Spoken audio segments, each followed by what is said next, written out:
बहुत महान व्यक्ति के लेखन में लिखे गए है जे समाज ला अपन इतिहास के ज्ञान नहीं रहा है वो समाज कब समृद्ध नहीं हो सके।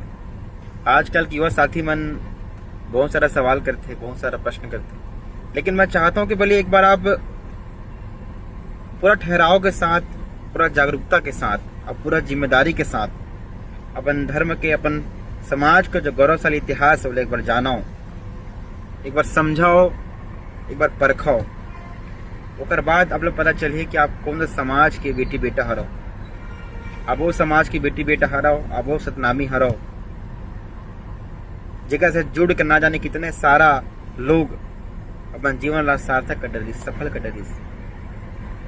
जो हमके जन की परम पूज्य गुरु घासीदास बाबा जी है नाम की किसानी करीस, जैसे कि हमन किसान छत्तीसगढ़ी हमन धान की किसानी करथन, उसे परम पूज्य बाबा गुरु घासीदास जी नाम की किसानी करीस। का नाम की किसानी करीस? सतनाम के नाम के, सुमता के नाम के, समरसता के नाम के, सतनाम के नाम के, सत्य के नाम के, ज्ञान के नाम के।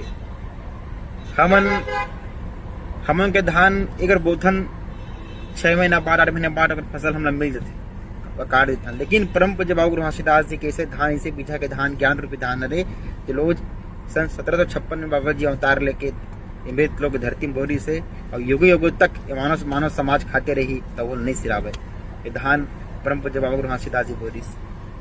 तो पहली हम वार्तालाप करबो, हम प्रश्न करबो, हमला स्वतंत्र हम किसी भी चीज में प्रश्न करेंगे, लेकिन पूरा जानकारी के साथ, पूरा ज्ञान के साथ, आपला पूरा जिम्मेदारी के साथ। अब एक बार अपना इतिहास समझो, पढ़ो, अपन सियान मन से पूछो, और बाद अब ज्ञान हुई कि कौन समाज का बेटी बेटा हो, कैसे हम मिलजुल के समाज ला आगे ले जा सकथन, कैसे हम बाबा जी के सपना साकार कर सकथन।